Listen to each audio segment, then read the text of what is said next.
Artigo 181. Todo aquele que embaraçar ou procrastinar o encaminhamento de pedido de habeas corpus, retardar as informações sobre a causa da violência, da coação ou da ameaça, ou ainda o próprio cumprimento da ordem, será multado na forma da legislação processual vigente, sem prejuízo de outras sanções penais ou administrativas.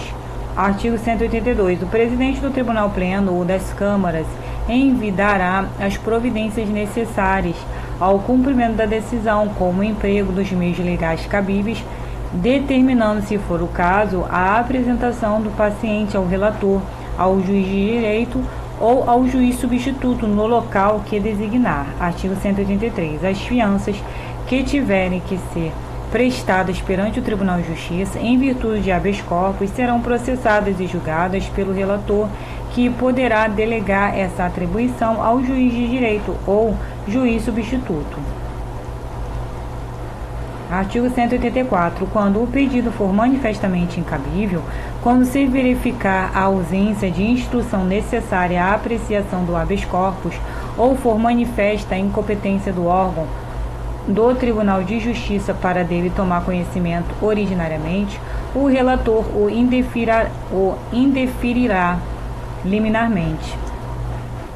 Capítulo 2 da Revisão Criminal. Artigo 185. A revisão criminal será admitida e processada perante o órgão competente conforme previsto neste regimento. Artigo 186. A revisão terá início por petição instruída com a certidão de haver passado em julgado a decisão condenatória e com as peças necessárias à comprovação dos fatos arguidos.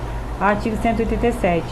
Dirigida ao presidente do tribunal ou da Câmara Criminal, conforme o caso, será a petição distribuída a um relator e a um revisor, devendo funcionar como relator ou desembargador que não tenha pronunciado decisão em qualquer fase do processo.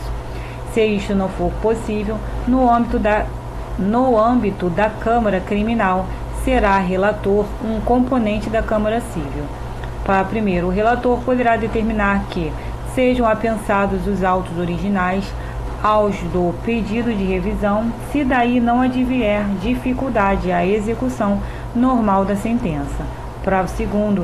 Sempre que houver mais de um pedido de revisão do mesmo réu, serão todos reunidos em um só processo. Artigo 188. Se o requerimento não for indeferido liminarmente, abrir-se-á vista dos autos ao Ministério Público, que dará parecer no prazo de 10 dias. Em seguida, examinados os autos sucessivamente, em igual prazo, pelo relator e revisor, julgar-se-á o pedido na sessão em que o presidente designar.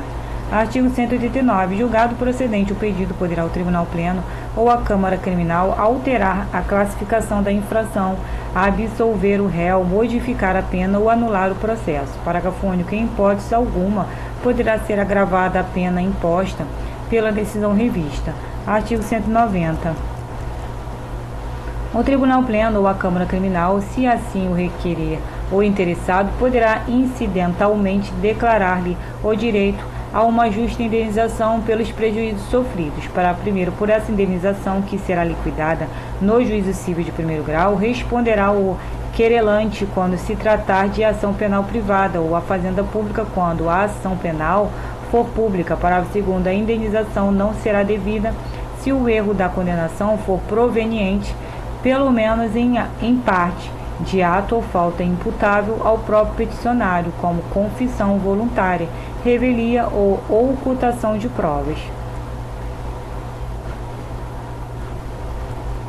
Artigo 191. Juntar-se-á cópia do acórdão que julgar a revisão ao processo revisto quando aquele for modificativo da decisão condenatória, remetendo-se uma via ao juízo da execução. Artigo 192. Aos acordos proferidos em processos de revisão só podem ser opostos embargos de declaração, recurso especial e recurso extraordinário ou outro que venha a ser instituído por lei.